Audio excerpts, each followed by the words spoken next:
Hi everybody, welcome to my homestead and welcome to my channel. My name is Jared. I thought I would go ahead and do a Saturday night live stream. Um, yeah, I don't think I'm going to do a video for tomorrow, but I thought it'd be good to get on here and just talk about some breaking news out of Israel, chat with you guys. There's a little bit of church news, some things I want to point out that are really interesting. So as always, I'm going to give it a few minutes for people to join. I'm definitely feeling better. I went ahead and I decided to take one person's advice to take some apple cider vinegar, which is funny because I'm wearing a rooster. I'm wearing a rooster shirt. Okay, sorry, you'll see why that's because that's what we've given our chickens before. It's like a recommendation, like you do that like when they're sick or to help prevent them from getting sick. So I guess if it's good enough for my chickens, it's good enough for me. But it's like, you take I can't remember, Jenica prepared it for me, like the teaspoon of apple cider vinegar and then 8 ounces of water or something like that. So that's supposed to like help with the cough.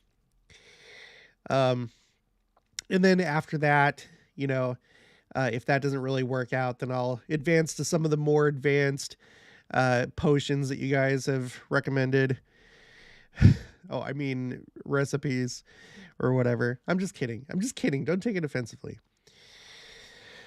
Grizzly Blues here. The Tractor Legacy. Hi, Jared. Good to see you. Good to see you too.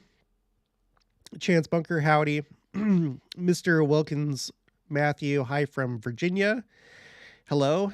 Lisa Jex, howdy. Betty Horns here. Made a live stream finally. Betty from Bradenton, Florida. Mary, hello. Lewis Leonard, I take it every day. Don't quit after day one. Okay. I'll at least do it for as long as I have the bottle. I don't know if I need to take it every day. Karate Videos is here. Hello. Julie Johansson, I'm here.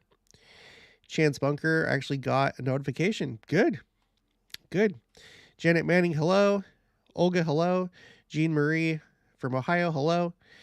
Teresa, excited to catch you live from Las Vegas. Oh, I wish I was in Las Vegas right now. I want to see my in-laws.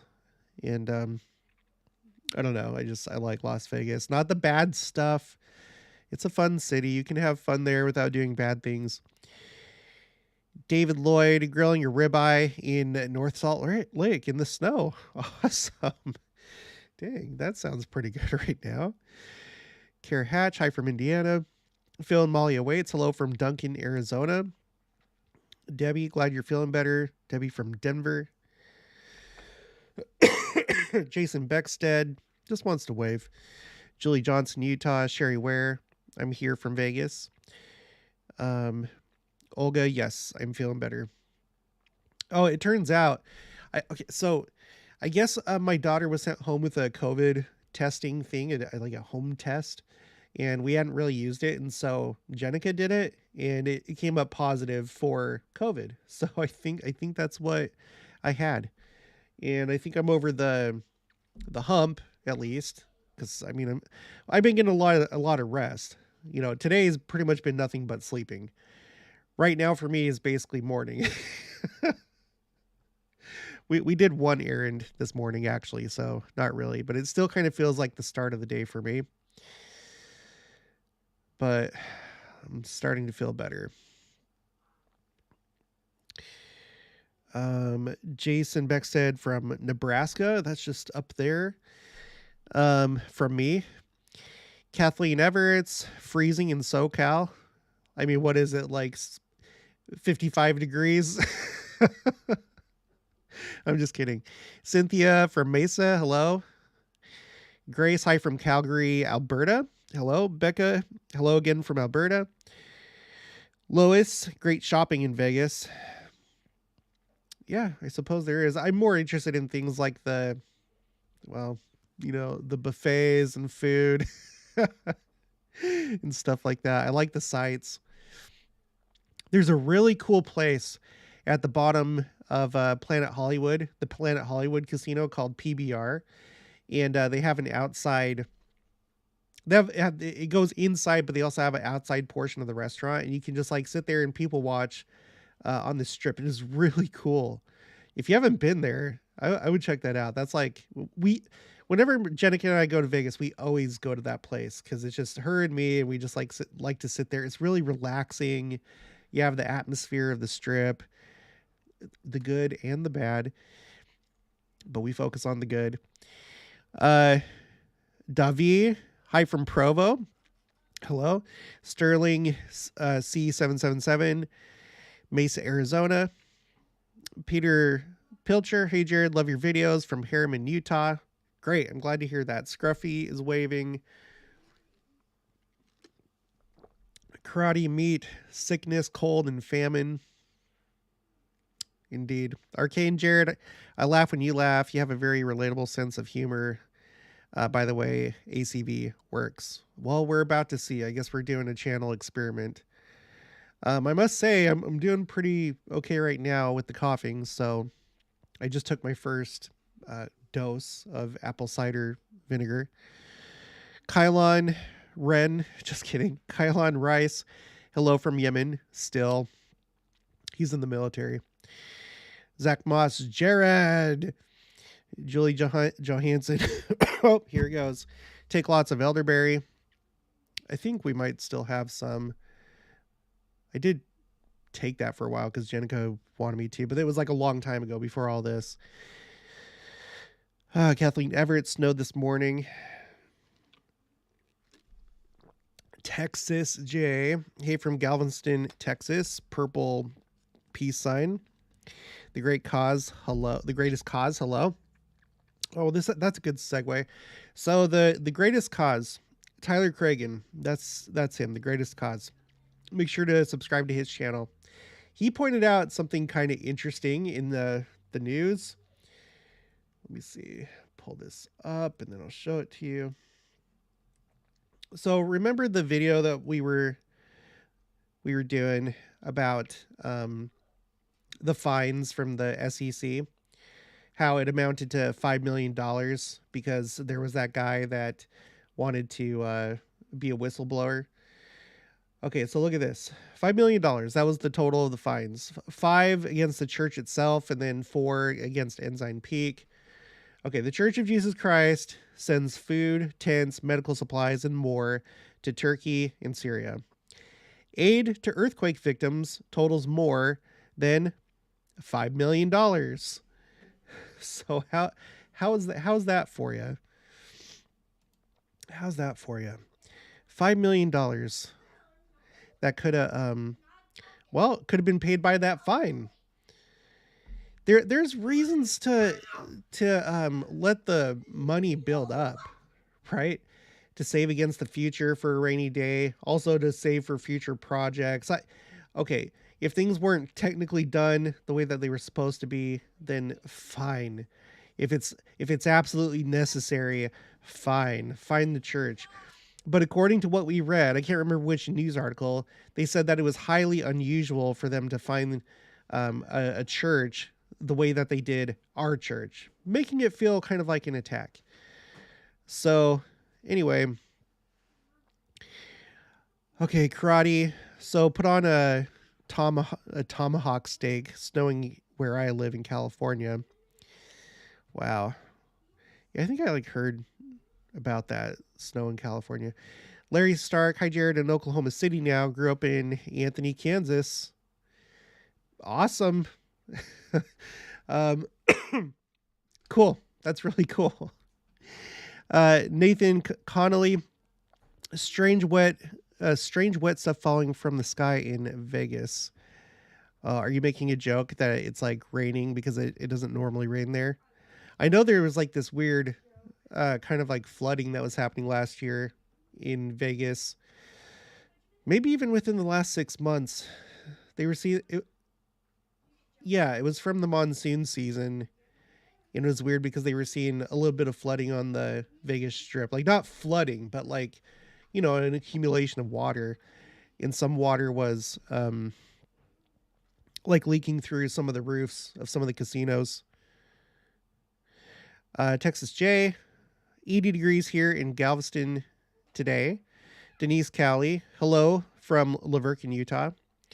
Angela Cox, hi from Saratoga Springs, Utah.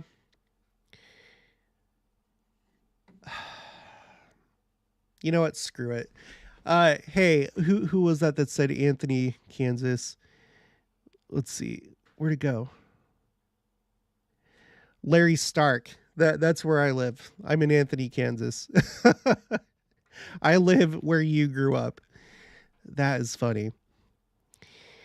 Okay. Okay, where I leave off? Okay. Denise, I think from Laverkin, Utah. Angela from Saratoga Springs. That's where my mom's at. Heather Palmer, hey, I caught a live. Welcome. Tricia Christensen, first time ever. What is happening? Miracles. Miracles are happening. Lisa Jacks, your background looks great. Thank you. I knew I needed something else in the background there, so we just got that dresser, and I have my it wasn't the helmet that I used in the army. I bought one afterwards just because I just wanted to. And then I got my coins and stuff back there, so I'm pretty happy with it so far. I'm gonna get like a wreath or something to put like right here, because that's kind of like a blank spot. It's bothering me. Tyson, hi from Sandy, Utah. Julie, interesting fact, in 1918 Spanish flu pandemic, those that took elderberry did not die. Owned a health food store for 20 years. You come across a few interesting facts. Cool. The Latter Day Arbiter. Hi from Nampa, Idaho. Hello.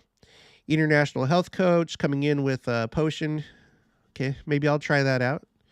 I'm just kidding. I'm just being silly. Mike Condon, hi from New Zealand. Hello. Okay, so how about we get into a little bit of news? So, I guess things are getting a little bit more serious in Israel.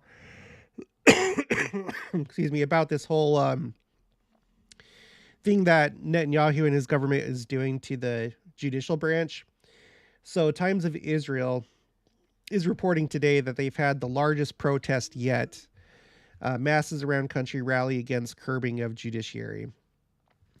Organizers claim 300,000 attended, and ex-Prime Minister Ehud Barak, worst crisis since state's formation. President must choose side. 21 arrested 21 arrested as protesters block Ayalon Highway clash with cops.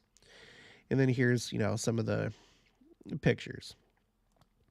So, probably like as far as like protests and stuff goes, it's probably nothing like too crazy. But the thing to note is that it's apparently the largest one yet, as there's all this reform going on. Now, I don't want to really get into the minutia really in the live stream, but I just want to get everyone's opinion about this. Some people don't really feel like this is that important. I think that it is. I think it's really significant. I really do. I think that there's religious implications here. I mean, there basically is, because the ultra Orthodox that support Netanyahu, they're the ones that are basically with him and pushing for this. And I just think that this could lead to big things. Like, it could lead to prophecy. I really do. Dina Harding from Surprise, Arizona. Oh, I used to live there. Hi, Dina. I used to live like kind of off of Litchfield. So Litchfield and Greenway. That's like probably the closest cross streets. Jacob Bull, Shenandoah Valley, Virginia. Anybody have any thoughts on that? Or do you think it's just kind of like nothing? Because this isn't something that they had done before, like when Netanyahu was in power. This is a recent thing. The Haystacks here just got on. Um, I just, I don't know.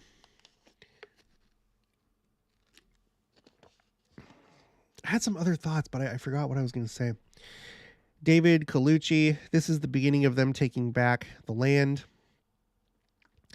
Yeah, that's one thing that I'm thinking is that they want to like maybe get more aggressive about um, staking their claim for like permanent borders when if there ever is uh, like if they ever come to an agreement, you know, and this whole conflict ends and then borders are recognized.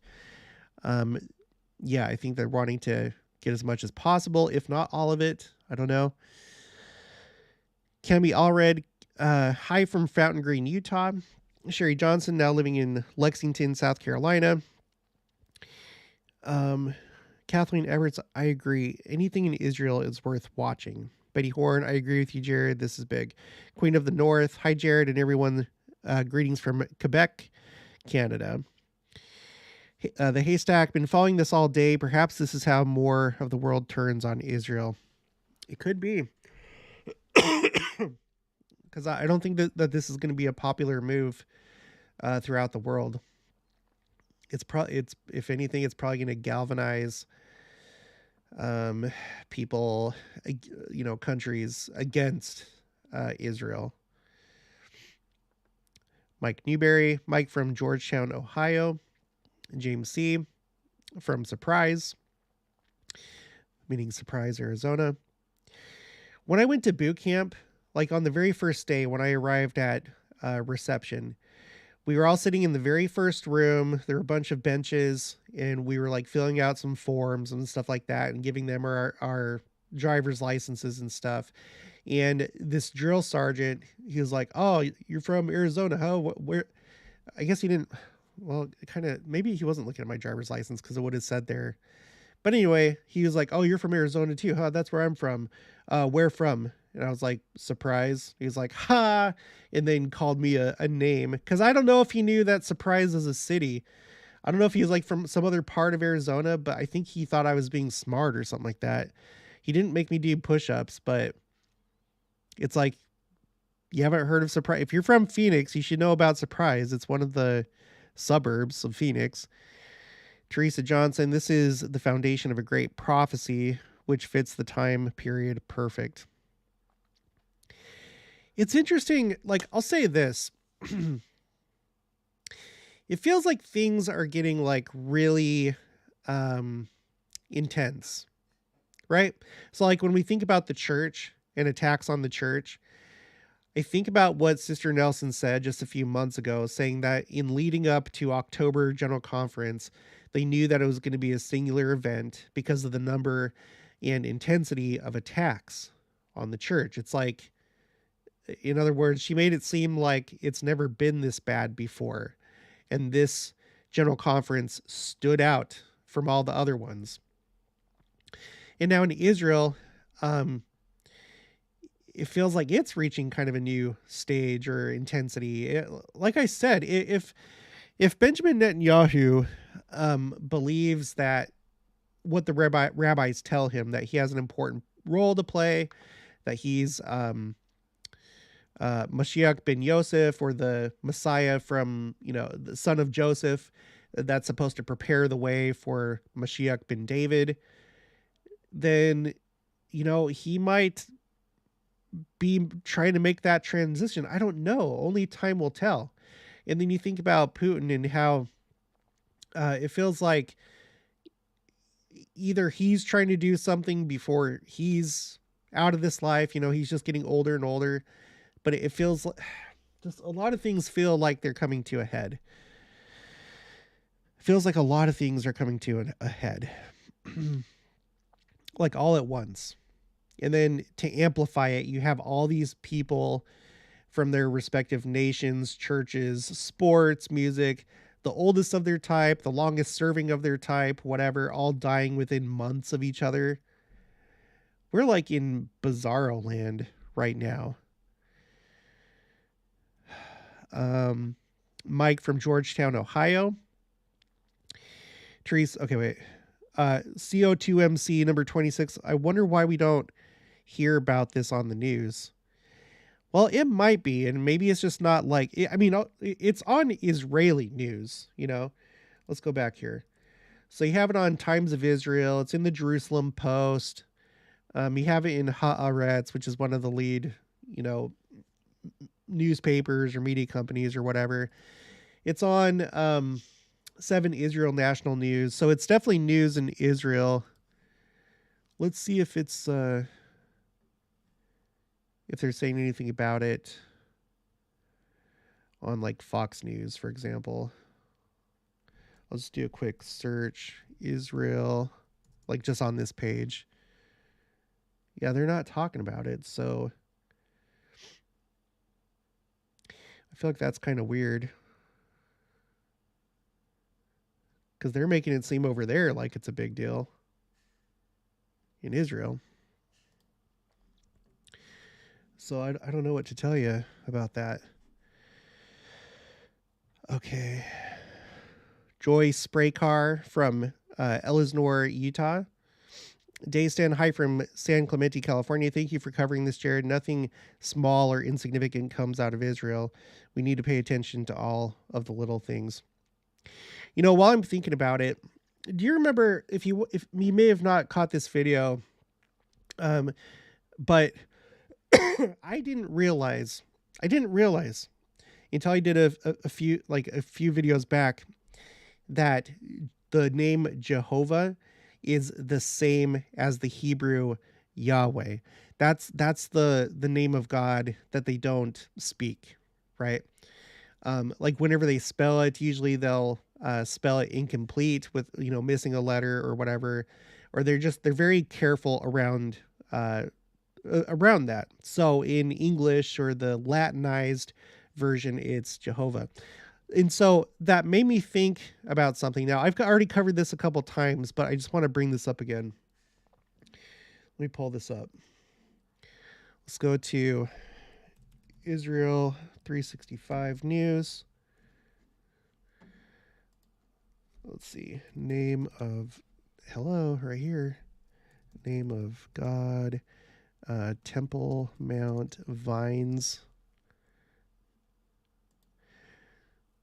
So did you, oh, this isn't what I wanted. Well, I'll pull this up. Not going to play it though. So Jehovah, or in Hebrew, Yahweh, is starting to, it's been like, this is news from what, last year sometime. So here's the Golden Gate, right? If this was unsealed, let me make sure you guys can see that. Okay. If this was unsealed, it's, you know, it's both Jewish and Christian tradition. I'm not sure about Muslims that Messiah, or at the second coming of Christ for Christians, that Messiah or second coming of Christ would come through here into the temple, right? Because this is the gate that leads right into the temple. Now, the name Jehovah, or in Hebrew, Yahweh, is growing right there in these vines. Sorry, this is not, I don't know if this is, okay, here we go. Yeah, there you go. See? So you have it, and I've done more extensive videos about this. I'm not going to go over it now, but people have noted that the calligraphy that's being used in these vines, so to speak, is the same type that you would use in like a scroll, for example, right? Just like fancy religious writing.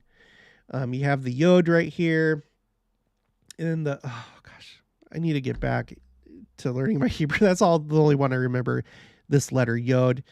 But anyway, it has 3 of the 4 letters. The 4th one is not there, but it's in the correct order. It's in the correct spacing. It's in the correct calligraphy. And it's all, you see that it's not all like wonky. Like, for example, this letter is not like up here. This one's not like down here. This one is not, you know, some other, it's like it's being written in vines. This is on the eastern side of the Temple Mount. Okay, the eastern retaining wall. So let's go to Temple Mount. Let's go here. No, you know what? Even better. Let me pull up Google Earth, and then I'll have to switch to desktop sharing. You know, while I'm at it, why don't I pull up the BYU's Virtual New Testament? Okay. Let's do this. Let's go to City of Jerusalem. Now let me switch over to desktop so you can see what I'm doing. Okay. So let's go to this view right here. Okay. So this is what the temple looked like at the time of Christ, right? This is the second temple. And the Golden Gate is right here. You see that? Can't zoom in, unfortunately, but it's right here. And let me look at that one more time. I think...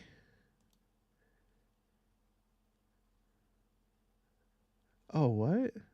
Is it start? I don't know if this is... No, okay, never mind. Yeah, it says the last letter is missing. Let's see where the Golden Gate is. I think that's it right there. So basically, the name Jehovah, okay? And what do we know as Latter-day Saints? Like, how do we view the name Jehovah? Well, it's different from other Christian churches because, you know, in just like run-of-the-mill Christianity, Jehovah is just like, I think, another name for God. With Jehovah's Witnesses, they view it as the name of God the Father, and then Jesus Christ is, you know, Yeshua. It's Jesus Christ. Well, in our church, the name Jehovah is basically the pre-existence or premortal name of Christ, right? So, and you know, and you think about the temple, whenever you go to the temple, okay, we're talking about Christ. So Jehovah, his name showing up in Hebrew, okay, it's not in English, it's not in Russian, it's not in Arabic, it's not in Arabic, it's not in Chinese.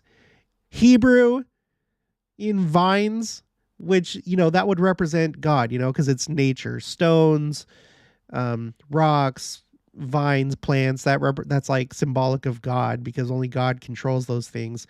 So the name Jehovah, you guys, and this is on this side, not only is it all that stuff. Okay, let's do the list again. So the right calligraphy, the right language, the right spacing, the right order, being done by vines. And then not only that, but it's on the Temple Mount. Okay. And not only is on the Temple Mount, but it's on the side that faces where Jehovah is going to come, right? Christ is going to come here to the Mount of Olives. And when he looks this way, you're going to have his name over here to the left. You know, it's almost like I mean, it doesn't spell out holiness to the Lord, house of the Lord, but like his name is on here currently in vines. So I know some people think like, oh, you know, that's nothing. It's not a big deal. I think that's pretty incredible, frankly. And this is something that's just happened over the last year or two. Okay. Let's see what you guys are saying. Laura K, ABC, SF News, CNN, MSN, all have covered it, as well as France. Oh, okay, so what's going on in Israel? Okay. The Russian says Native Americans have a lot of legends that the name of Jesus Christ is Yod He Va He. Oh yeah, there you go, because that's the name of the... Okay. Well, I mean, there you go. Twin Angels, giddy up, cowboy. Love the hat. Thank you. Me too. I love this hat. I still got to do something about this. I got to get like a cowboy care hat or care kit, cowboy hat care kit. Cambria Anderson, when talking to Hebrews on the interwebs, we put a instead of writing the words God, Lord, etc. It is really awful to speak those names. Cambry Anderson, when talking to them, they get offended. Right. And hopefully you know that I've never done that. In fact, I usually talk the way that they do. Like I'll say Hashem, which is the Lord. They also say Adonai, but I'm not going to say Adonai because I think usually they use that during like religious services. Not that you can't say it, but I usually just say Hashem or God. You know, they're okay with saying God. April Klein Jones. Interesting that the last letter is missing. His miracles are speaking in the language and customs of the people. The Russian says, "Let them be offended if they don't want to speak the name of God. It shows their contempt and lack of remorse and well, I mean, I wouldn't go that far. We should respect everybody and not intentionally upset people. We want to be peacemakers and not cause contention. There's no problem. I mean, it's not like they're telling us not to say Jesus Christ, but they hold, you know, Yahweh, like saying that is like you should not say that. And I think that they only view it really for them. It's like it's a commandment for them. I don't think that they really, you know, but I mean, just you always want to respect people. Kylon Rice, it's also 3 letters. Yes, it's incomplete, but 3 is a special number. Yeah. Alicia Parrish, he is the vine. So cool. Yeah, it's a very good symbol for him. Cambry Anderson, when Jews speak of God, they aren't talking of Jesus. They're speaking of God the Father. Well, I mean, they're talking. Yeah, right. They're talking about what they view as just a one God, just one God, unknowable, filling the entirety of the universe, reality. The greatest cause, it's a huge deal. Eve Adame says Easter rabbit actually means East Star Rabbi, that Jesus was. Okay, well that's cool. Teresa Johnson, to clarify, they speak his name, but they don't say it. I don't like I said. What I've heard is like whenever I talk to Rabbi Gerfein or anybody else, if you've watched any of my Jewish interviews, they're always okay saying God. I don't ever hear them say the Lord. Maybe that's because that's a more English tradition or a Christian tradition. I'm not sure, because maybe that has the connotation of like Christ being a God as well, or whatever, or being seen as divine, because they don't believe that their Messiah is divine. He is simply like a last days king prophet type figure. But like I said, they say Hashem, which is I guess the equivalent of the Lord, and they say Adonai, and they might have other words too, possibly. So Cambria, oh, I wasn't speaking about you, Jared. Laugh out loud. Okay, good. Thank you. Kathy, I'm late. What are we talking about? Well, you'll just have to, I mean, we're just talking about everything. Just it's an open discussion. We've been talking about the name Jehovah showing up on the, I'll just show just for you. Where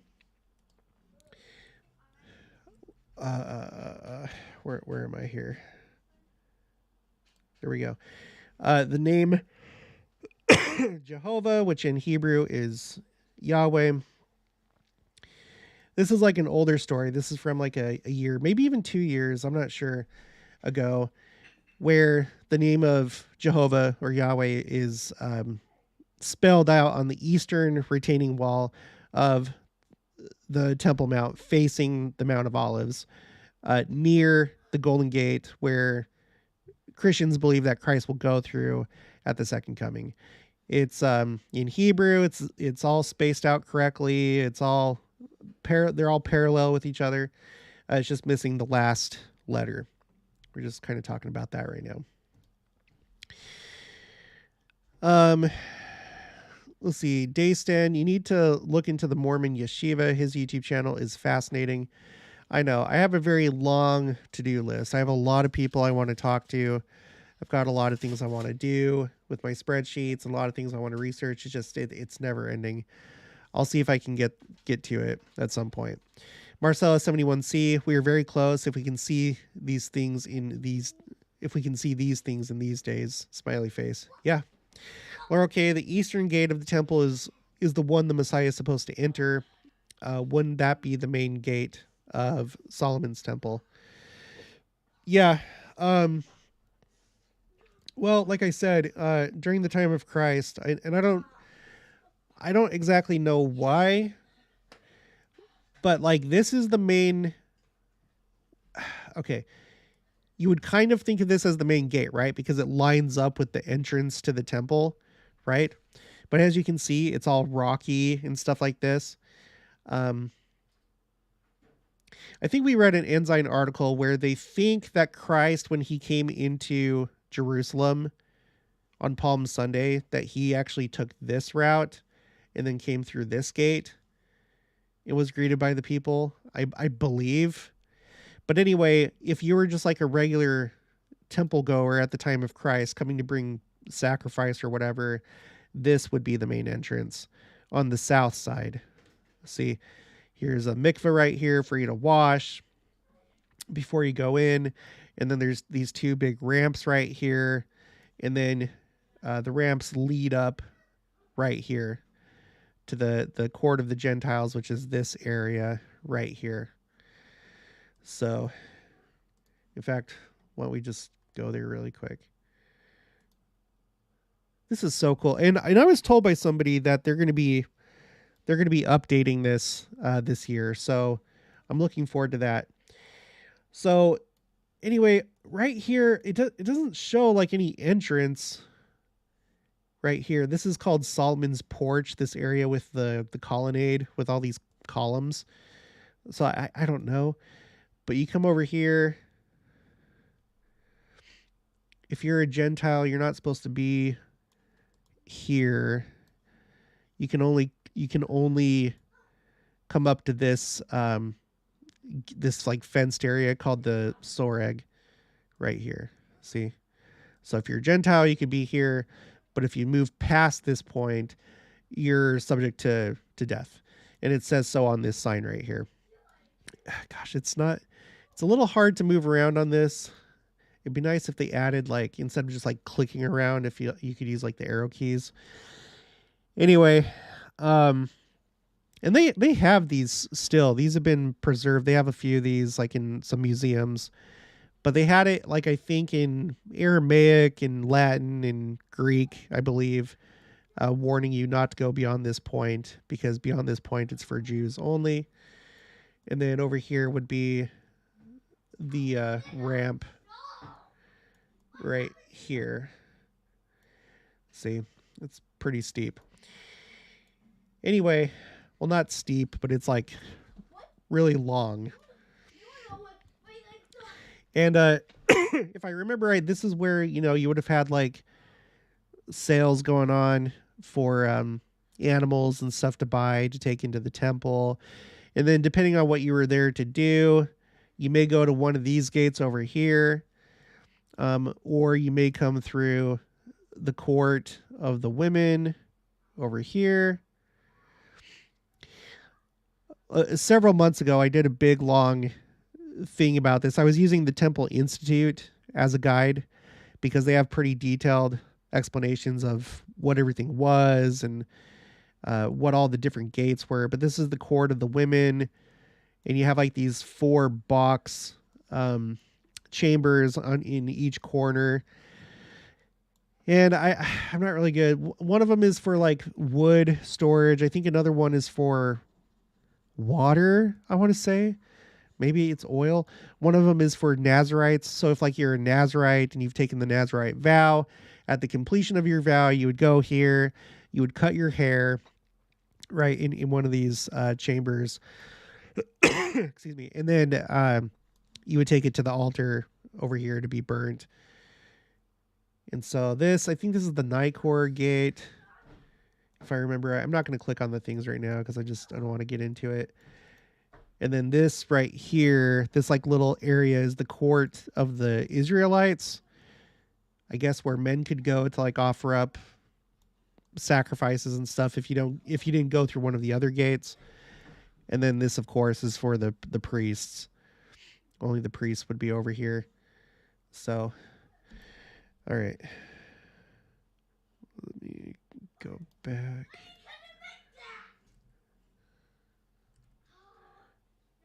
OBS, where are you? There we go. There we go. Leonard Stossel, hi, I'm glad to hear. Or sorry. Here's my cough. Leonard Stossel, hi, I'm glad that I found the live chat. I'm glad to. Welcome. Kathy, thanks for the recap, Jared.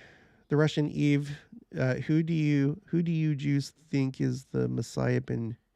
Who do Jews think the Messiah ben Yossef is? I asked Rabbi Gerfein that, and he only referred me to his website. Because we ran out of time. It was like toward the end of one of our chats. He's like, well, check out the People's Talmud. Why don't we do that right now? Let's see what they... let's see how they view the Messiah ben Yossef. Let's see. The People's Talmud.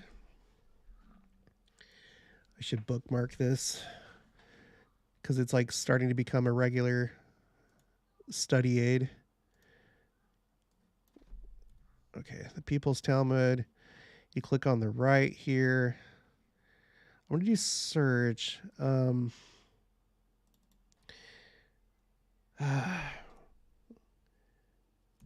Messiah ben... I don't see, the thing is, I don't know how he would spell it in here. If he would do Mashiach ben Yossef. Okay, I have to use this because for some reason when I type in that search field, it doesn't show the letters. I'll start out with let's see, Mashiach ben Yossef. I'm going to try that and see if that will bring anything up.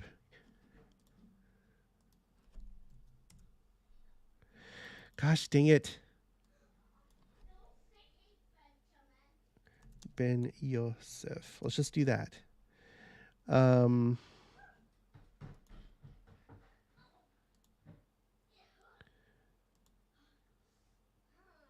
Okay, here's one. Prayer and blessing. He says that in the future. Okay. Okay. Prayer and blessings. Shul, synagogue, Beit Knesset, house of worship. This is from Sukkah 51b. The first woman's section in a house of prayer. The Talmud says that the sages implemented the building of an elevated section for women in the Jerusalem temple during the great celebrations of Sukkot, which is the Feast of Tabernacles. The sages were concerned that even during such a highly spiritual gathering, immoral behavior become encouraged. Could become, I don't know. This construction became the source of separate sections for men and women in Jewish houses of prayer. Separation allows men and women to focus on coming closer to God and not flirting with each other. You know, I think that I think it's probably more than that, because like when we think about the temple, you know, we're separated, men and women, and I mean, that's one practical benefit, right, of being separated, men and women, is being focused on what you're supposed to be focused on. But I think another one is to really highlight the difference between men and women, that we both, like to our very core, embody different things, you know, we have different strengths. Each sex has its own strength and thing that it's good at and stuff like that, different responsibilities. I think it's very deep, actually, when you look into it. And I think that you can learn a lot of that in the temple. Okay.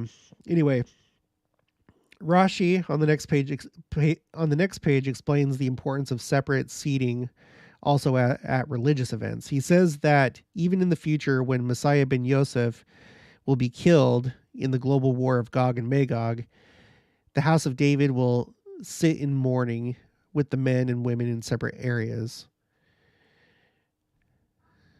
What? Will be killed. The house of David will sit in mourning with men and women in separate areas. Rashi says that even in a time of suffering, the desire for immoral behavior may be aroused. Let me just see if I can find any other things. I might have to look at like Chabad. They may have like a... Yeah, I'm not really finding anything here. Oh, it was right. It was just there. Mashiach ben Yossef Chabad. Okay, cool. Let's see. No, they don't. Maybe here? Wait, who is Mashiach? Okay.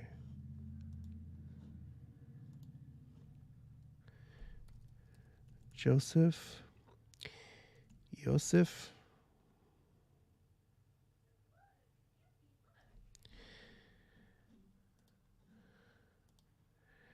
Mashiach ben Yossef. Jewish tradition. Okay, let me zoom in. Okay. Jewish tradition speaks of two redeemers, each one called Mashiach. Both are involved in ushering the Messianic era. So I'm telling you, and I don't need to tell you because a lot of you already know. It's like, yeah, they're pretty on with this. They're pretty close to our belief with this when we're talking about the second coming and the millennium, right? They call it the Messianic era, which would be the equivalent to what we're expecting, the millennium, right? And we have to look at it through this context. I think it's in D&C. Let's see. No man did more for the salvation of men save Christ himself, other than Joseph Smith.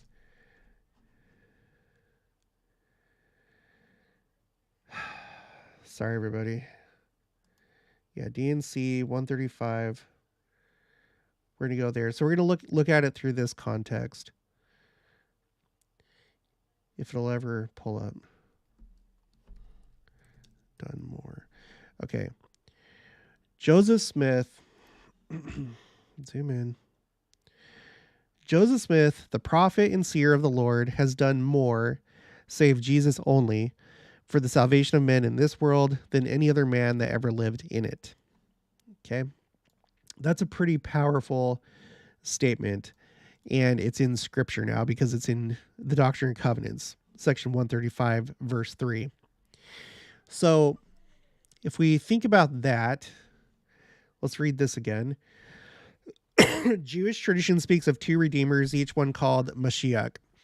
Both are involved in ushering the Messianic era, or the millennium. They are Mashiach ben David and Mashiach ben Yossef. The term Mashiach, unqualified, always refers to Mashiach ben David, Mashiach, the descendant of David, and of the tribe of Judah. He is the actual final redeemer who shall rule in the Messianic age. All that was said in our text relates to him. So you see that the final redeemer, because they see other redeemers. They like I said, Mashiach means anointed, and that can apply to a king, like David and Solomon, Saul. It could apply to a prophet. So that's the way that Jews view Messiah or the anointed. Okay, Mashiach ben Yossef, Mashiach, the descendant of Joseph of the tribe of Ephraim, right? And isn't it said that Joseph Smith was a pure Ephraimite? Brigham Young said that.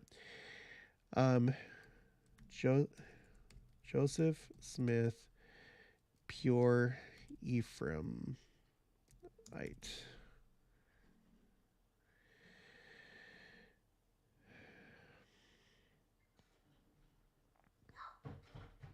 Gosh dang it. Why is it always so hard to find? I'm gonna see if it's in like the Journal of Discourses or something.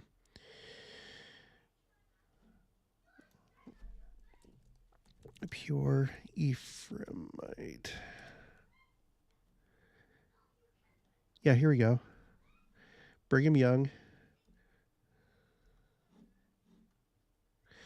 The Book of Mormon. This is from Brigham Young. The Book of Mormon came to Ephraim for Joseph was a pure Ephraimite. And the Book of Mormon was revealed to him. And while he lived, he made it his business to search for those who believed the gospel. Okay. And I'm going to go with that. I've heard like other places say, I don't think it was on like the church website or anything, but other people kind of refute, like, no, he wasn't a pure Ephraimite. I'm going to go with what Brigham Young says. I think that he was a pure Ephraimite. Okay, so back to this. Mashiach ben Yossef, Mashiach, the descendant of Joseph of the tribe of Ephraim, son of Joseph, is also referred to as Mashiach ben Ephraim, Mashiach, the descendant of Ephraim. He will come first before the final Redeemer, and later will serve as his viceroy.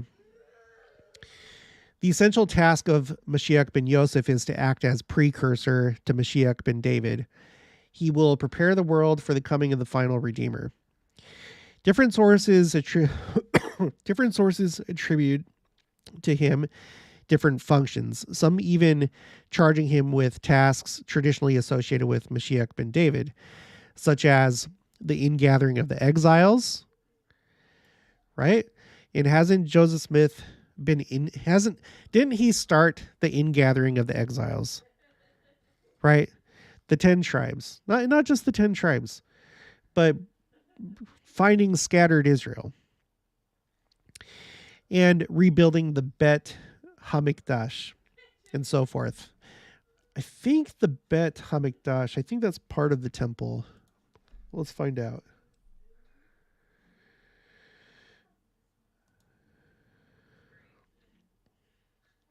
Okay, the Holy Temple in Hebrew, Bet HaMikdash. Yeah. Yep. Oh, sorry. Pronounced Beit HaMikdash. So, yeah, Joseph Smith kind of did that too, right? Kirtland Temple was the first one. Wikipedia. Here's the Beit HaMikdash right here. Because there doesn't just have to be just one. Okay. The principal and final function ascribed to Mashiach ben Yossef is of political and military nature. He will wage war against the forces of evil that oppress Israel. More specifically, he will do battle against Edom, the descendants of Esau. Edom is the comprehensive designation of the enemies of Israel, and it will be crushed through the progeny of Joseph. Thus, it was prophesied of old, the house of Jacob will be a fire, and the house of Joseph a flame, and the house of Esau for stubble. The progeny of Esau shall be delivered only into the hands of the progeny of Joseph. That, not so sure. It's not anticipated that the church will go to war with anybody. But, okay, the ultimate confrontation between Joseph and Esau is alluded already in the very birth of Joseph, when his mother Rachel exclaimed, "God has taken away my grace." This prophetic vision, she foresaw that an anointed savior will descend from Joseph, and that he will remove the disgrace of Israel. In this context, she called his name Yossef, saying, "Yossef Hashem. May God add to me Ben Akir," literal another son, i.e. Ben Akarono Shel Olam, one who will be at the end of the world's time, from which it follows the Mashiach Milkama, one anointed for battle, will descend from Joseph. The immediate results of this war will be disastrous. Mashiach ben Yossef will be killed. This is described by the prophecy of Zechariah, who says of this tragedy that they shall mourn him as one mourns for an only child.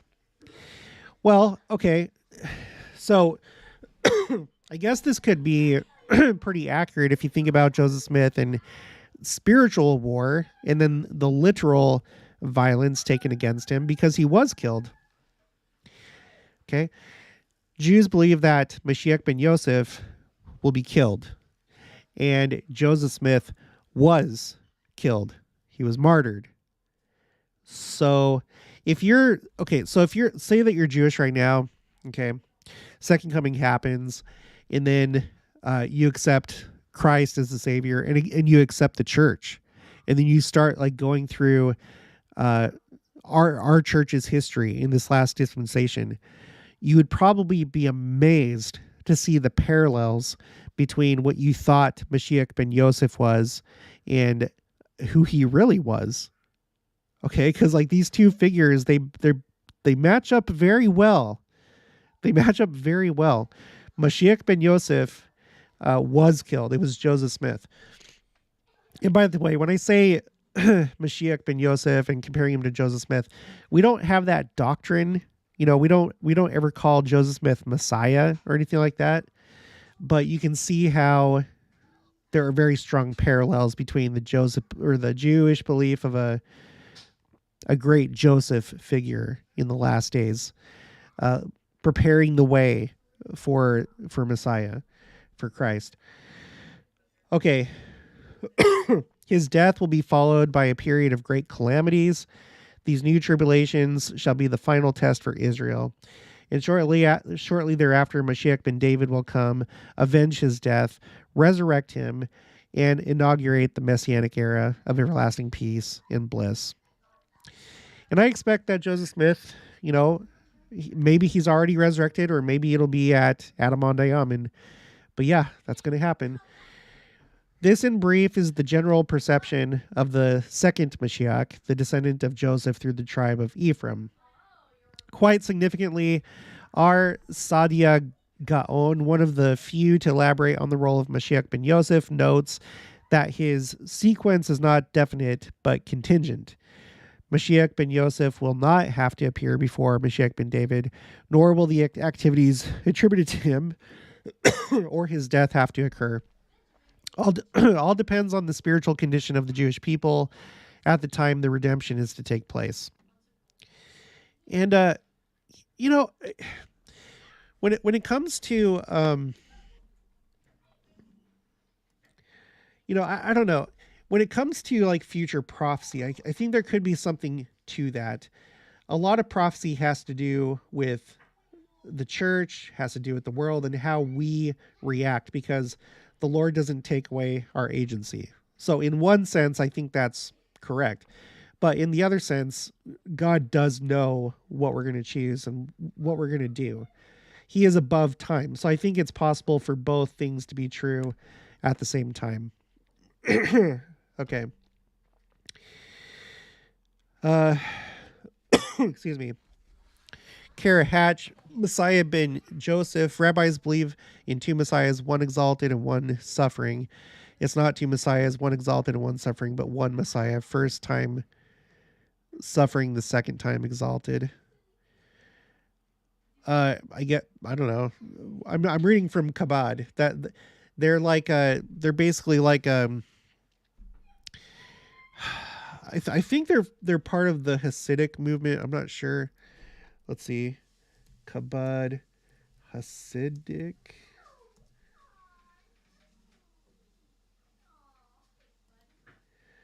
Give me a second. Chabad, also known as Lubavitch, Chabad, and Chabad Lubavitch, is an Orthodox Jewish Hasidic dynasty. Chabad is one of the world's best-known Hasidic movements, particularly for its outreach activities.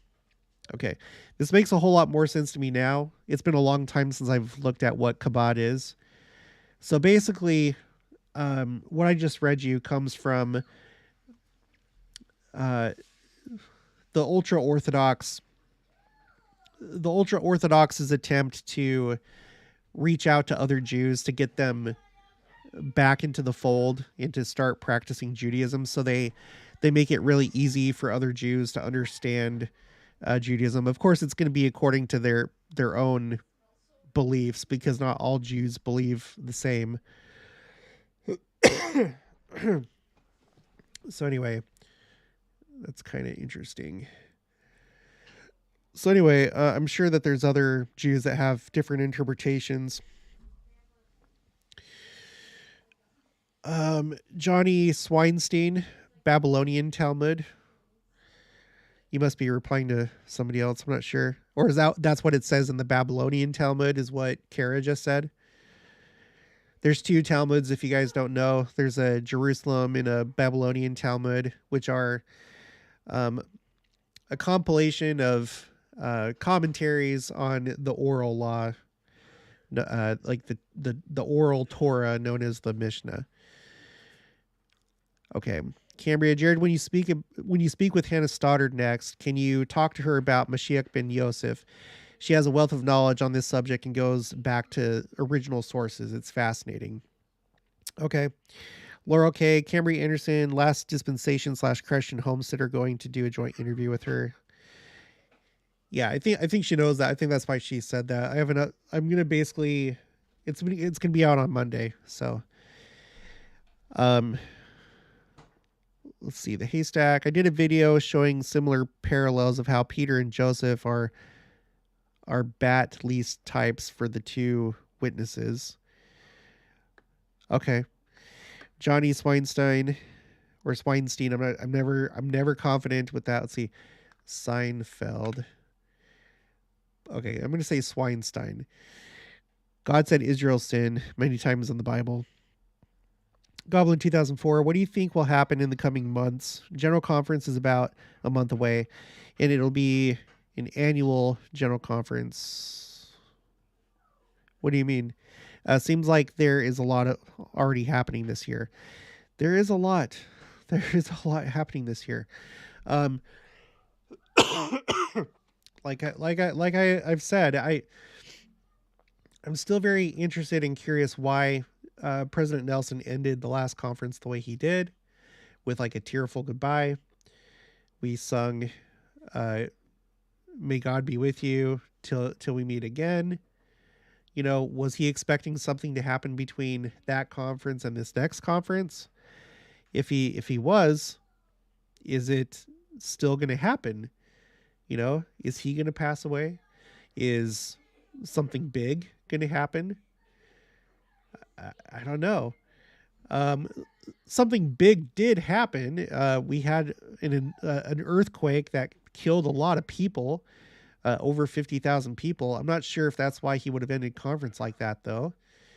I don't know, but I'm pretty darn excited to see what happens this conference and what's going to be said. It's just insane. April is the annual conference and October is a semi-annual general conference. Oh, okay. I didn't know that. How do I not know? I don't know. I didn't know that. Well, now that we're several months after the fact, do you guys have any opinions why he would have ended conference like that? Do you think that he knows he's going to pass away before this next general conference? Why do you think he would have given a tearful goodbye? Or do you think it's not even something that he foresaw? I tend not to think that, but was it just like a very strong experience for him? I don't think so, because they already had planned, to play God Be With You Till We Meet Again. That would have been part of the program. I don't know. How many people do we have watching? 180. Okay. Let's see. Buck 14 Red, Taxman from Ogden reporting on. What's up? Good job on getting them done, Jared. Thank you. I don't know why I always stress out about it. It's not like I'm doing anything that complicated. It's all just Schedule C stuff. And it's not like I have like a lot of expenses, I pay for Adobe to, for Photoshop and Adobe Premiere, so I can do thumbnails and so I can edit my videos, and then I use it for my graphic design business. And now I'm paying for Zoom, but I only started that this year, so that'll be on next year's taxes. But it's not really that complicated, but it still just gets me stressed out when I have to like go through the whole rigmarole again of like, okay, wait, who sends me 1099s again? Who do I need to where do I go for this? Where's your form? I hate it. It's annoying. Not that it's that difficult. Awesome, Brody. How do you think China plays into the last days? And are there any potential scripture references to China? I don't know. I never really go down that route of like trying to match scriptures to nations. There's always people that will like try and figure out who the land of Magog, right? Gog is the leader, and Magog is the land.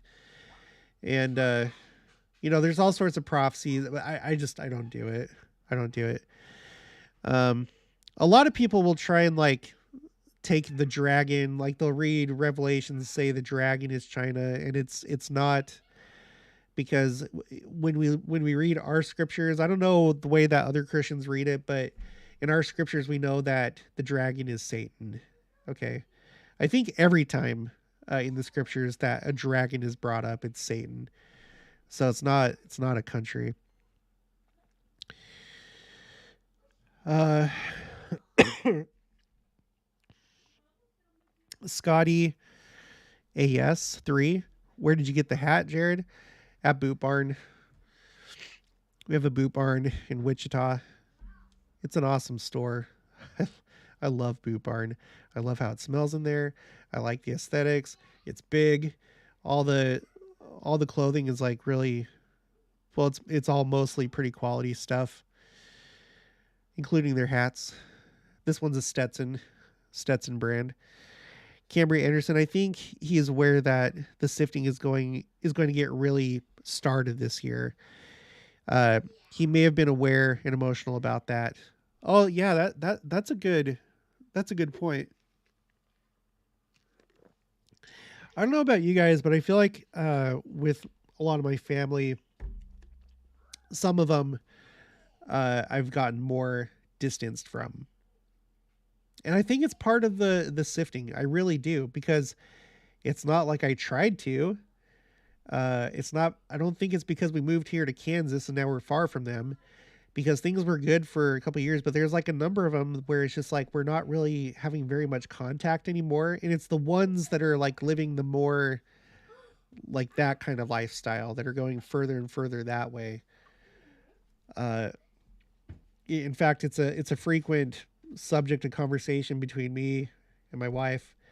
It's like, are we like, are we being prepared? Me and Jenica, are we being prepared for like this separation that's going to take place? Because I'm not so confident about a lot of my family members or her family members making it through to the millennium. So would the Lord do something now where it's like, okay, let's slowly kind of like start to help you transition. Let's start to create a little bit of a divide. Um, what are you doing? Come over here. Come over here and show them what you're. Come over here, really quick. Okay, show them. Show them. I'm I'm on a live stream. This is my daughter Naomi.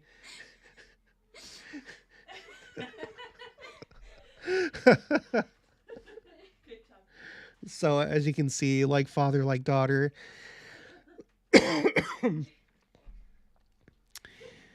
So I don't know. I think a lot of things are happening right now, on the familial level and with friendships and stuff like that.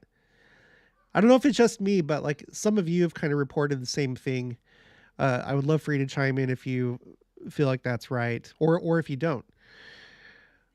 Okay, Buck 14 red, because anything with the government is scary. Love your content. Any places to meet normal LDS girls? Ha ha ha. Singles wards put here are different. Um, I don't know, because I grew up in Utah and there were a lot of singles wards, and that's where I went after high school. And I was there for a couple of years. Then I went on my mission, came back, and Jenica was still available, and then I got married. So it worked out great for me. But I don't know. Like there's I look at the young adults here in my ward, and there's some that kind of like have a hard time finding anyone like really like worthy, or it's slim pickings. And Like one of them went to BYU Idaho, but they were like, I do not like what was there. There was a lot of like people that wanted to like party, like in the worldly way at BYU Idaho. And so I don't know if it's like to the point where you can't even go to Utah anymore, where it's like, I mean, it's probably extreme. There probably still are really good people, but I think as time goes on, it's harder to find good, worthy people. Not just like good in the sense that they have a temple recommend, but that they're not a tear, that they actually are the real thing, that they actually have those principles inside them. They live them. They live what was taught on the Sermon on the Mount. You know, they're not just like going through the steps. I don't know.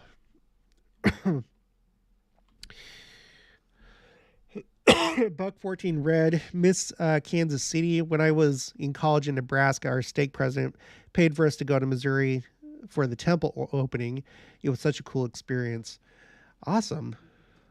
That's good. People are saying, you go, Naomi, and thanks, Naomi. Naomi is a very special name to me. Hello, Naomi.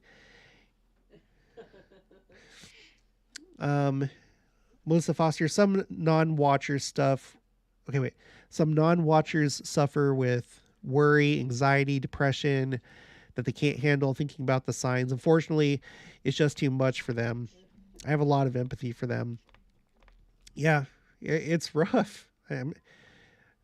I wonder what I would feel like right now if I wasn't watching. I feel like I keep a pretty cool head about things, but maybe I would be worried about the future and uncertainty. I don't know. But yeah, I know that there are a lot of people that are dealing with that, and it would be made better if they were in tune with what's going on, that we're getting close to the second coming.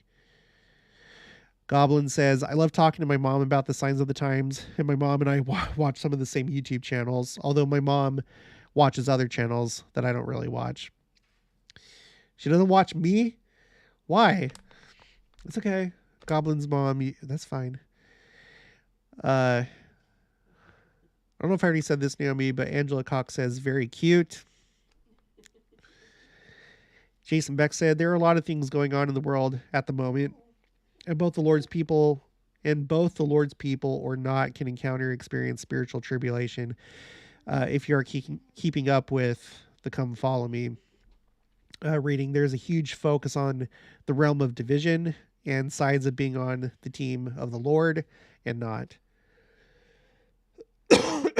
Yeah. I really think we're in the valley of decision right now. Spiritually speaking, metaphorically speaking, we're in the Kidron Valley, and we have to make a decision. What side are we going to be on? Are we going to go toward the Lord? Are we going to go toward Gethsemane? Or are we going to go back toward the invading armies and just be taken over by them? Goblin says, I also think that the temple endowment changes are helping to point us toward Christ. Good. I was supposed to go yesterday, but nope, because we're sick and we're not going to church tomorrow either. I'm feeling better, but I'm worried that I'm contagious because it was just like a few days ago, so we're not going to go, and Jenica's still kind of like worse off than I am.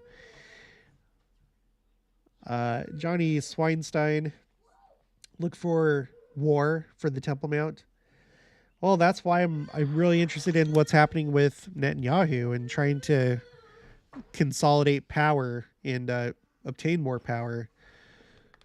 What if he decides to do something with the Temple Mount? Like, you think that's impossible? I don't think it's impossible. Maybe it'll kind of start slow. Like, maybe he'll be like, no, yeah, Jews they can pray on the Temple Mount. And, we're actually going to take part of the Temple Mount. This side is going to be for the temple, or this side's going to be for Jews. This side's going to be for Muslims. There's anything that could happen. Who the heck knows? Oh, Chelsea Newman's here.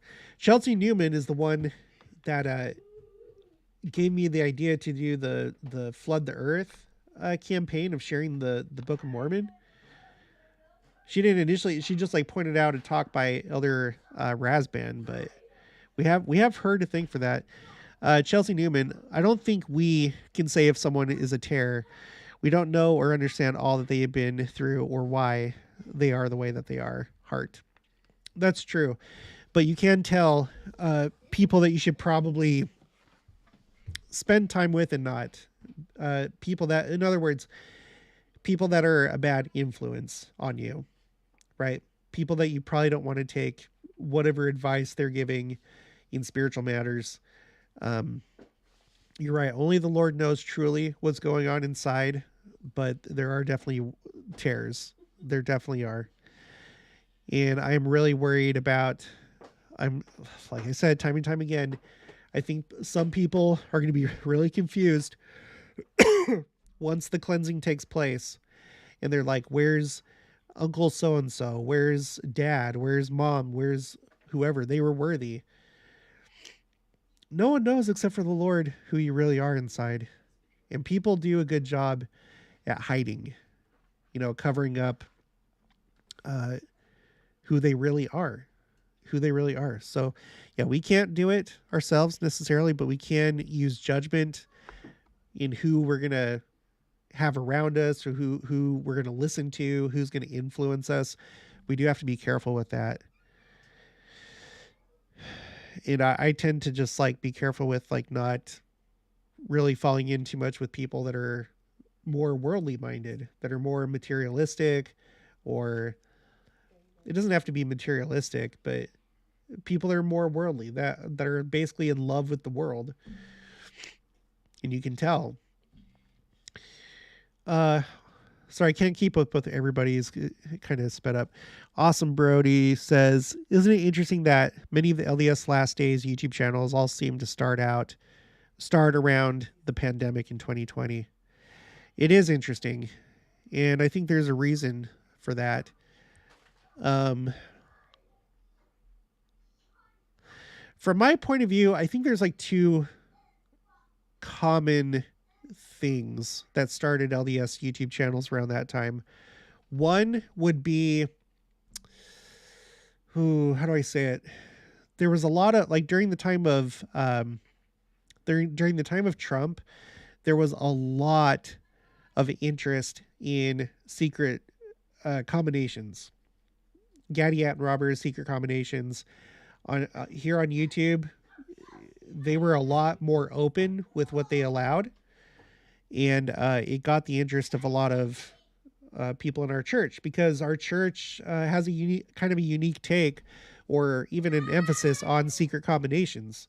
And so you had different channels that popped up, and it's like, hey, the world is really interested in secret combinations right now. The Book of Mormon is all about warning about secret combinations. Ezra Taft Benson was very vocal about secret combinations. So I think some YouTube channels started that way. Other ones popped up.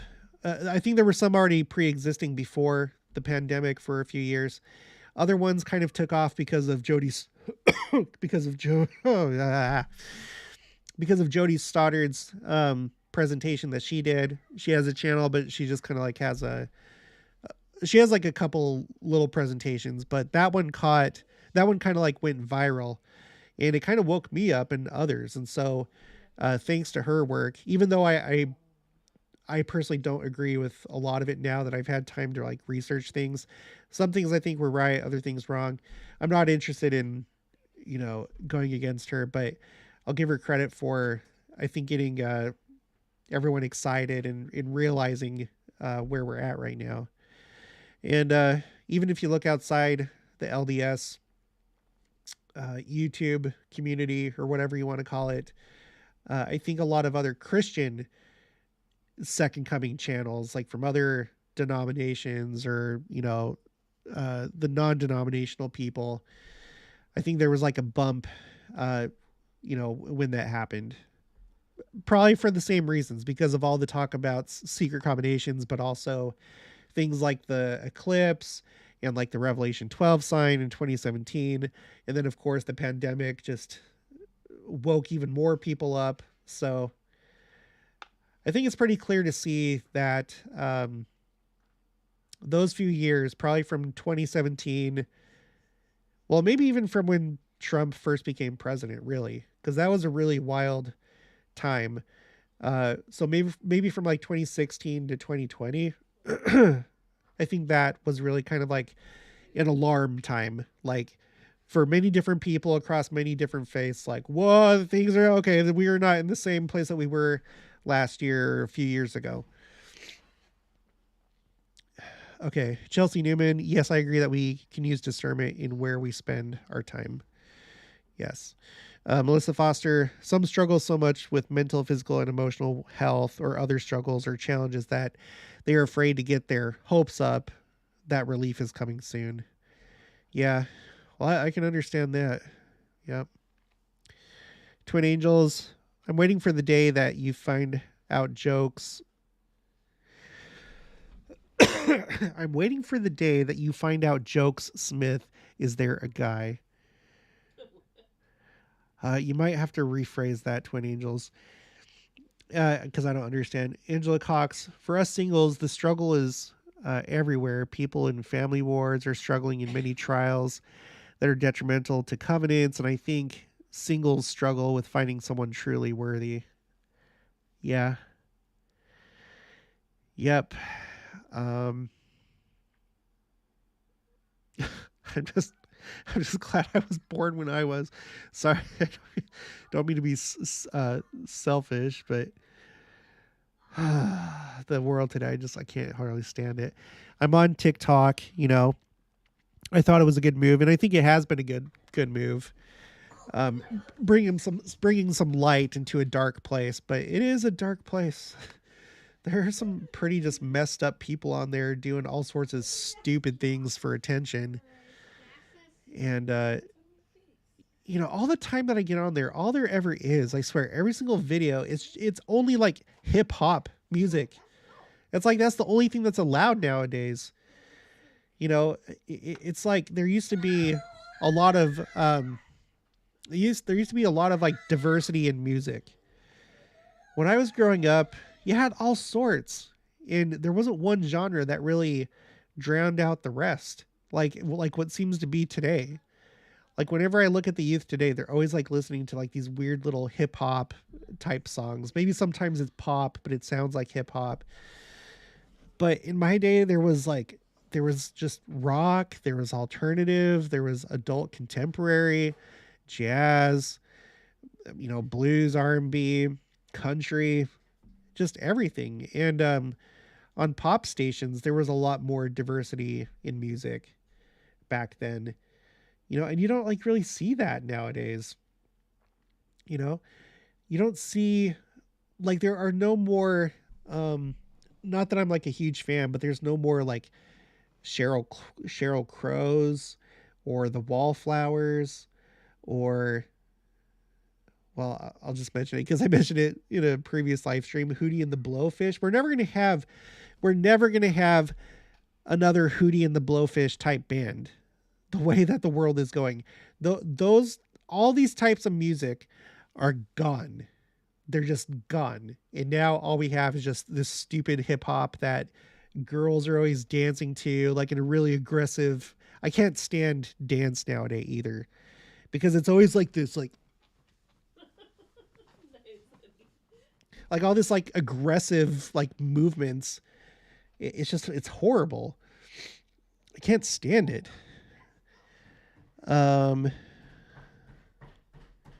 The Greatest Cause, 2020 woke me up and made me very, very aware of the second coming when it was not on my radar at all previously. Johnny Swinestein, I believe Jesus is the new covenant. Yeah, I mean, we have the... Johnny, are you a member of our church, the Church of Jesus Christ of Latter-day Saints? In our church, it's referred to as the new and everlasting covenant, and it's always my understanding is that it's called that because in every dispensation, for that dispensation, it's new, the new and everlasting covenant. And there always has been a covenant, and it's gone down through the patriarchs down to Abraham, where he had the Abrahamic covenant for him and his family, which passed down to Isaac and then Jacob and then Israel as a nation. And the way that it works now is that you are either descended from Israel in part of the covenant if you live worthily and you keep your covenants and you accept Christ and all that stuff, or you can be adopted in, but it is necessary to be adopted in primarily to Israel. But like we've seen before, there's some people in their patriarchal blessings that they are simply identified as the lineage of Abraham, and it's probably because because of the Abrahamic covenant. So I still don't quite understand that, but anyway, Goblin says, I never have a Twitter or TikTok account. That's probably for the better. They're both pretty much garbage dumps. But Twitter is actually really good for like up-to-date news or like breaking news. You know, you have to like be careful with your sources. There's people that report wrong things, but whenever something is like fresh and new, usually you can just go to Twitter if you want to see like footage of like a volcano that just erupted or some disaster. You can pretty much guarantee that you'll find it on Twitter. So I think that's one of the reasons why Twitter is so popular. I've used it many times to try and get like the stuff that hasn't been reported yet in like the mainstream news. Okay. John, he says, look at commercials. Oh my gosh. Yeah. Oh, someone save us. Laura K. I only run LDS YouTube videos. This one, etc. Plus BYU, Noteworthy, and Vocal Point Tabernacle Choir. That's cool.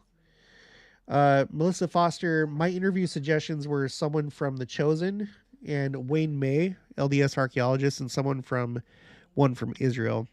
Would any of those be possible? Also, Ryan Hall from Hall, yeah, weather.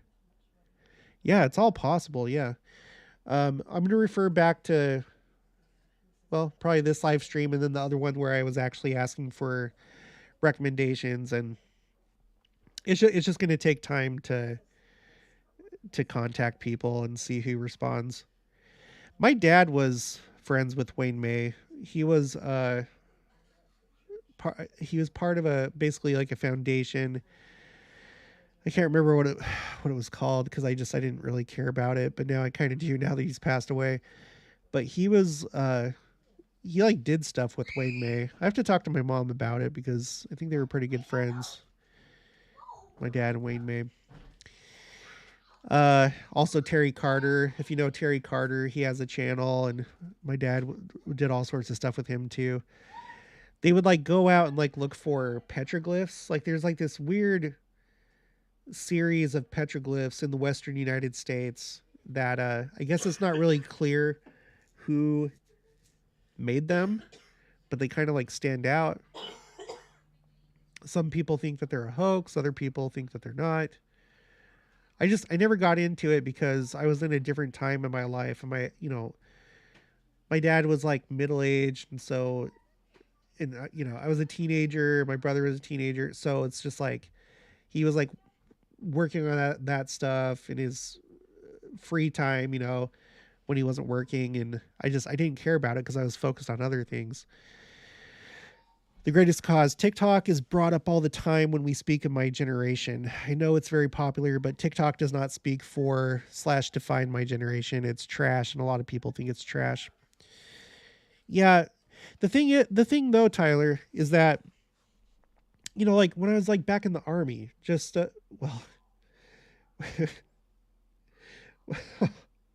which now that was like I started the army 10 years ago, so.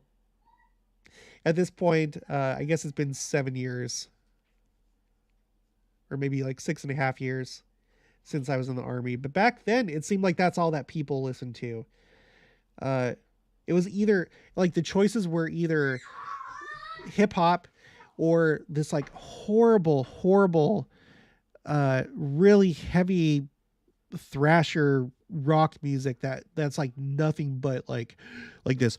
Oh, like literally that's what it was. It's oh my gosh, please let the millennium come soon so we can have good music again. Um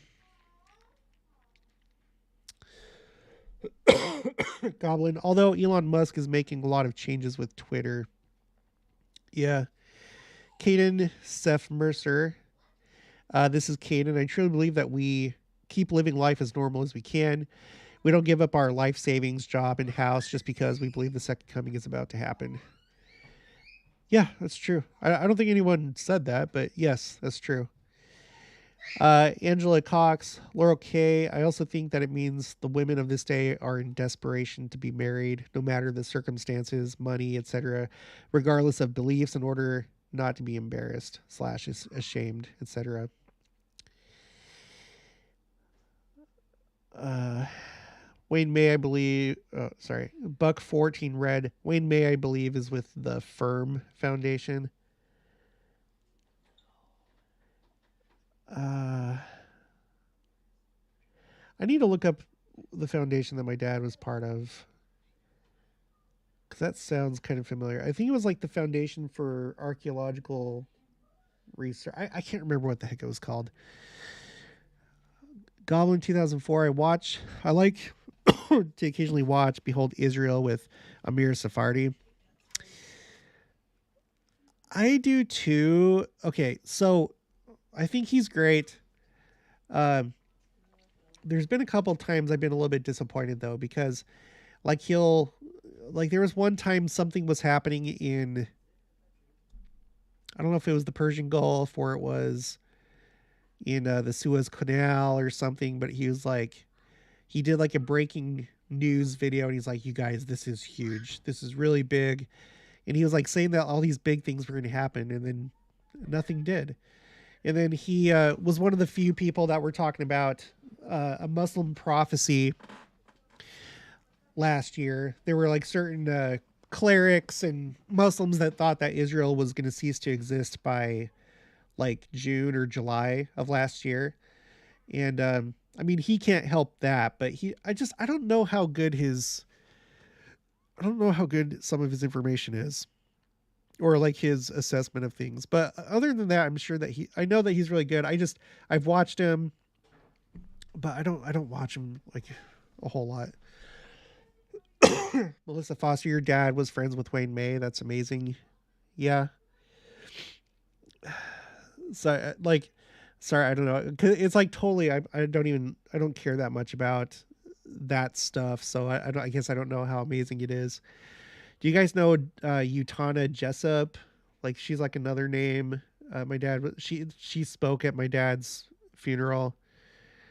But she's like in that crowd of people.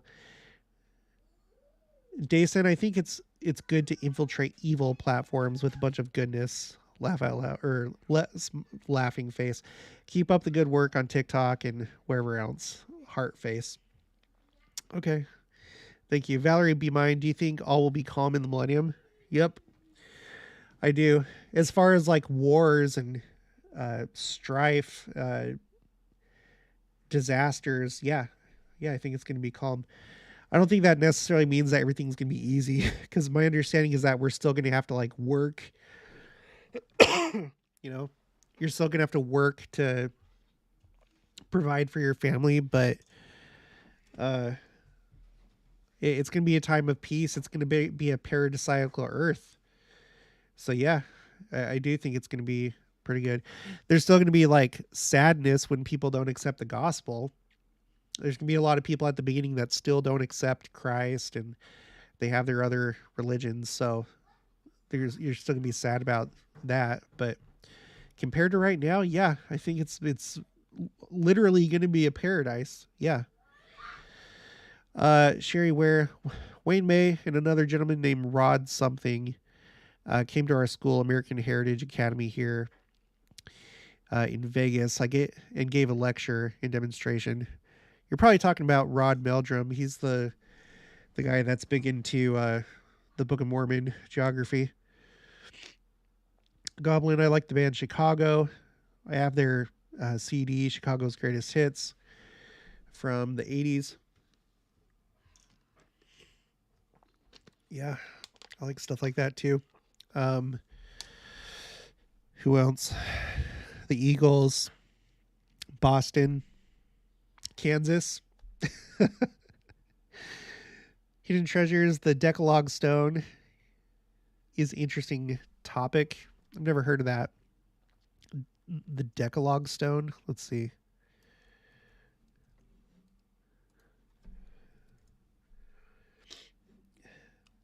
Los Lunas Decalogue Stone. Oh, I see. We're getting into okay, so we're getting into my dad's stuff now. Am I going to turn into my dad? The Los Lunas Decalogue Stone is a large boulder on the side of Hidden Mountain near Los Lunas, New Mexico, about 35 miles from Albuquerque, or south of Albuquerque, that bears a 9-line inscription carved into a flat panel. The stone is also known as the Los Lunas Mystery Stone or Commandment Rock. The stone is controversial in that some claim the inscription is pre-Columbian and therefore proof of early Semitic contact with the Americas. And there it is right there. I mean, I recognize this symbol right here.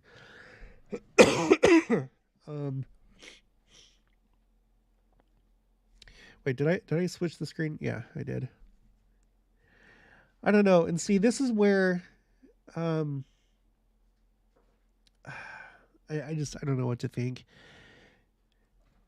Because I never know when you can trust archaeologists and when you can't. I tend to think that you can usually trust them, but sometimes I think they don't know. There's this problem when it comes to the educated, right? People that are professionals, they're researchers, they're scholars, they're academics.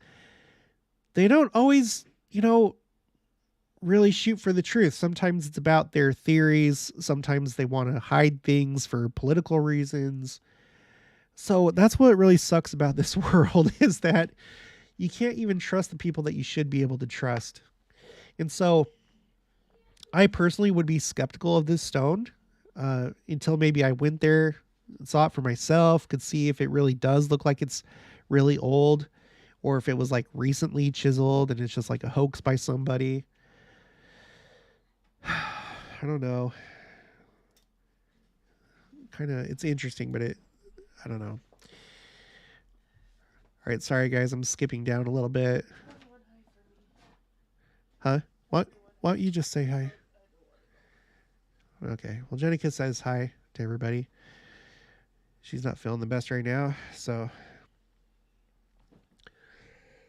I guess I'm not feeling the best either.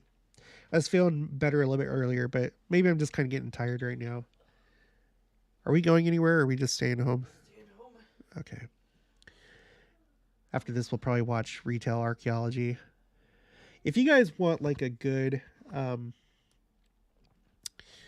just a good, clean thing to watch, I'm going to pull up a channel really quick.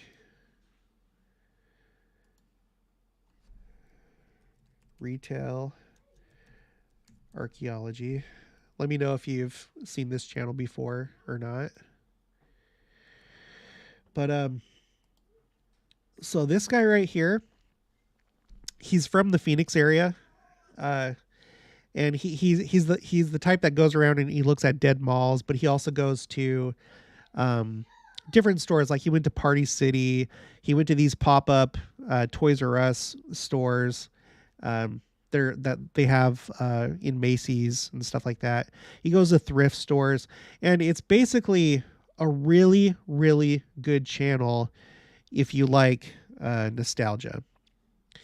This is probably really good if you're Gen X or millennial like me, like maybe an older millennial. or I guess maybe even baby boomers, but it's just so fun. The places that he goes, he has a very calm, soothing demeanor, and it's basically just a blast from the past before things got stupid like they are right now. Back when there was life, in society, back when they were making original things like original movies and original video games and music and all the rest of it. So I would highly recommend this channel, Retail Archaeology. Hidden treasures. There's another Decalogue stone. It has 10 commandments found in Mississippi River. Has a has a picture of Moses and it's Hebrew writing. You looked up the wrong Decalogue stone. Oh, okay. Well, I mean, whatever. That's not really my. The only one that I can really speak to that I've actually gone and seen myself was there's the petroglyphs, Fillmore, Utah. That's like a really easy one to get to. I was hoping that there would be better pictures. Sorry, I'm going to pull it up once I find a good picture.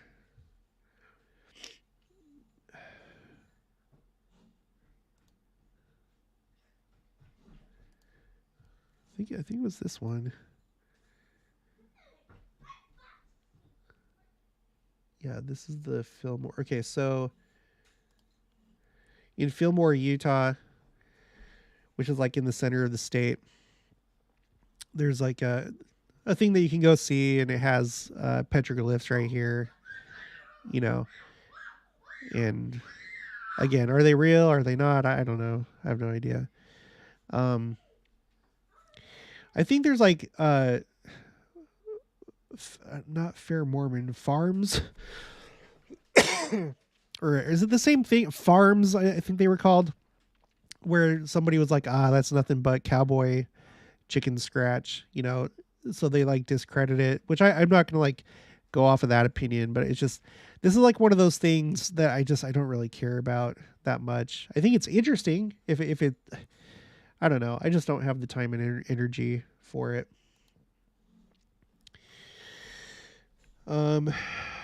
Okay. Clutch 4T4. Oh, where'd it go? I think it was debunked. Won't swear to it though.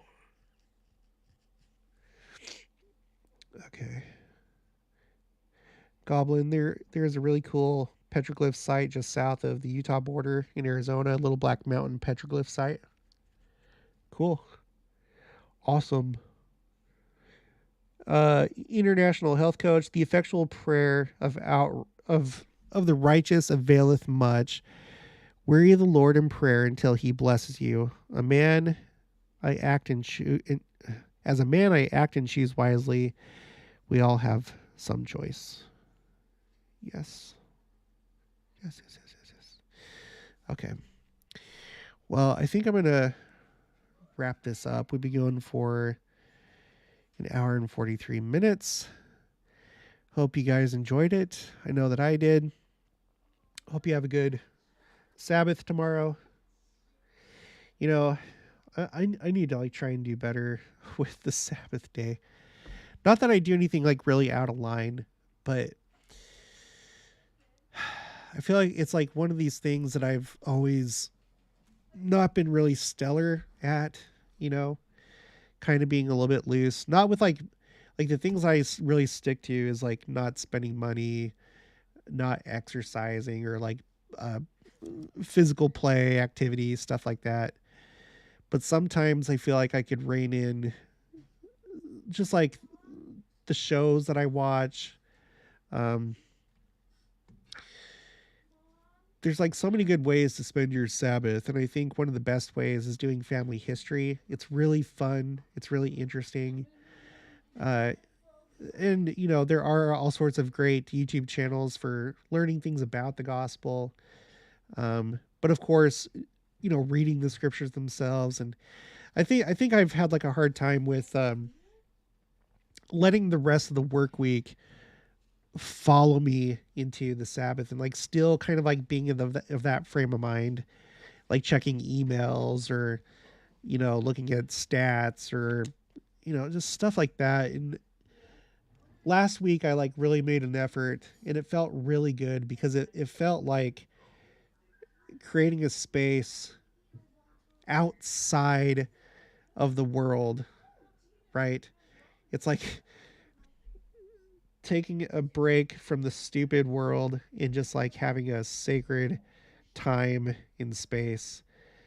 And sorry, I don't know why I'm like having a confessional right now. Like you guys are like a Catholic priest or something right now. And we're in a confession booth, but I don't know. I would want to encourage everybody to do the same. Leave the world behind for just a day if you can,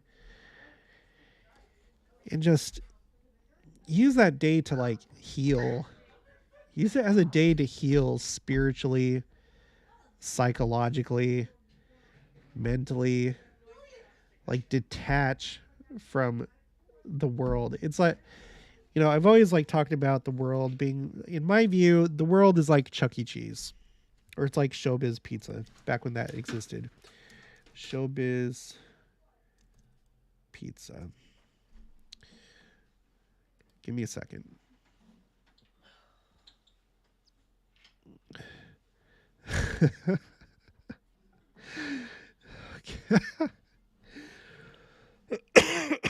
Okay. This is the world. The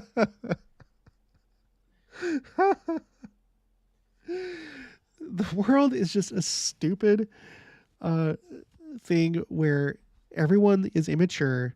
We're all babies, essentially.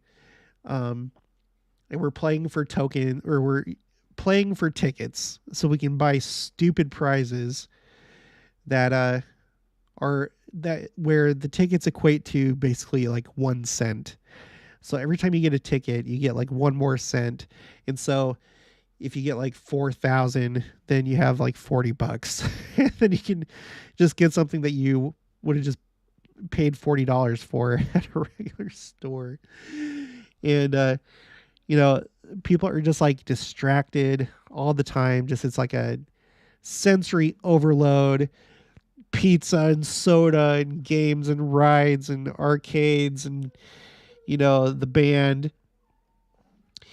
And that's what life is. And that's why it's really stupid to get really interested in the world, because most likely when we're in the millennium, things are going to be a lot more refined, mature, serious. We'll have phased up, but definitely by the time you achieve exaltation, you're going to look back and this world is going to seem like Chuck E. Cheese. Nothing here ended up being worth anything. Like if you were like focusing on like what kind of house you own, or your reputation, your legacy in this world. Like do any of you look back to when you went to Chuck E. Cheese or whatever, and you're like, oh my gosh, that one time I was able to buy a t-shirt. All the other kids were like, whoa,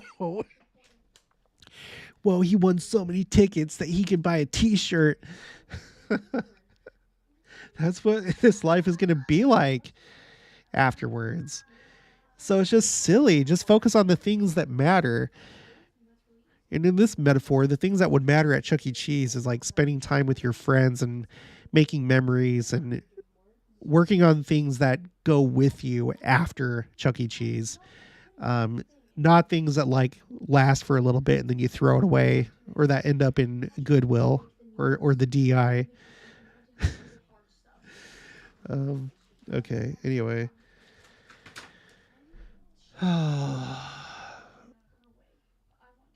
Okay, I better get off. We're having some drama here that I need to attend to. You guys have a good night.